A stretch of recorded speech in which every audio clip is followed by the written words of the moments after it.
M0FXB Andreas UK. M0FXB. Should I buy a FT991? Well, I would say straight away yes. I think it's the best shack in the box out there. It works well on all bands, in my opinion, and you get fusion. Let's try and get it into memory mode and just flick through memory channels. We'll turn it up. So there's HF. I mean, the conditions aren't great, but with a good antenna,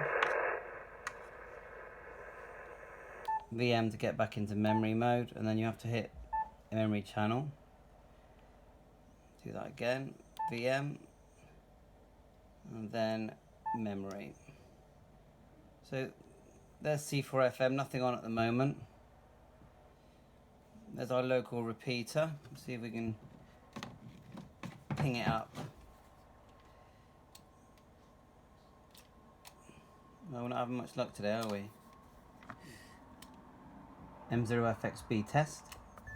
There it goes. There's absolutely nice to catch WE. We'll have another chat another day, I'm sure, when it's not so busy on the network. Let's go round. That's BC. Here are some Simplex channels that I've programmed in. A few there. There's a 70cm repeater. There it goes. Quite weak to me, that one. That's GB3FI.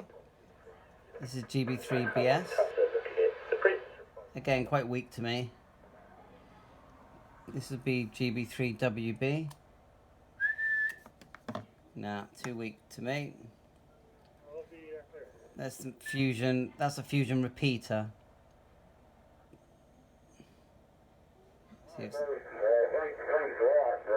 That's fusion.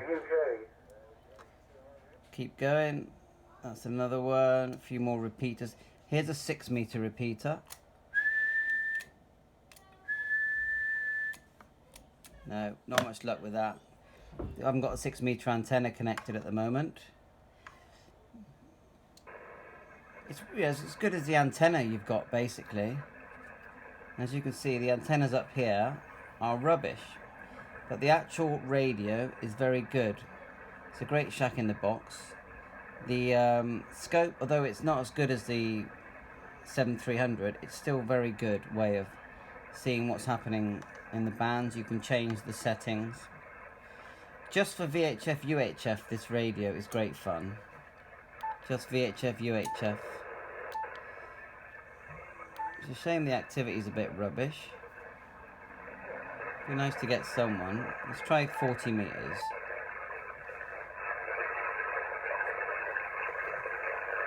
No.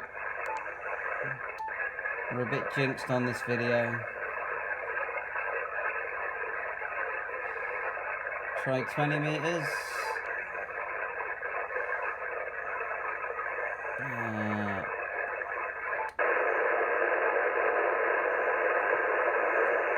No luck there. Go back to memory mode. So I've got these in the memories. Being a proven DJ with a track. So, you know, you've got a built-in tuner for HF. As you can see, you hold it down, it tunes. If your antenna isn't too far out, it works fine.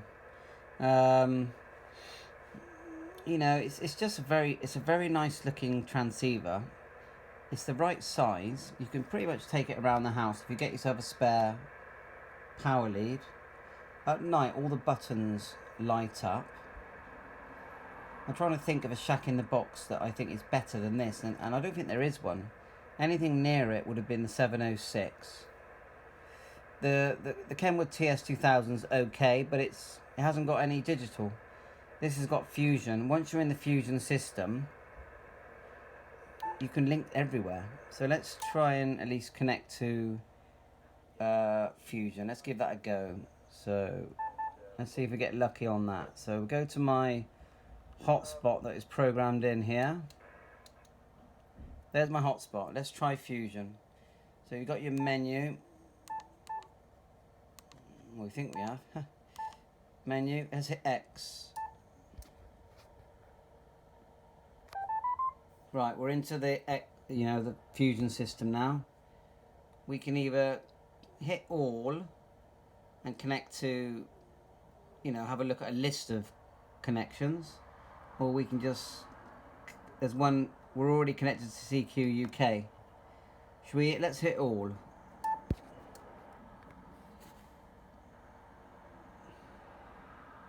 It won't connect if someone's talking. You've got the list there, and then you go down the list and just choose one and see if it will connect. And as when you get to the bottom of the list, it automatically goes further down the list for you. And my hotspot is downstairs about 30 yards away from me. So let's try and hit connect. Let's try and connect to one. Let's just do anything. Select, so see if it even connects. Yeah, we're connected. I don't know what that is. DX group. Could be anywhere in the world. So you don't get that with a TS2000 or an ICOM 706. It's 100 watt. I think it's 50 watts on UHF, VHF. You can do 2 meter sideband. Look, we can hit disconnect here. Yeah, we're not connected now. And we can come out of Wires X system. So the menu system is, you've got this list. Yeah, which everything you can think of's in that list. Or you've got this sort of menu for it's basically shortcuts really. And the DSP on it for HF is excellent. Let's put the DSP on. So you hear how that sounds.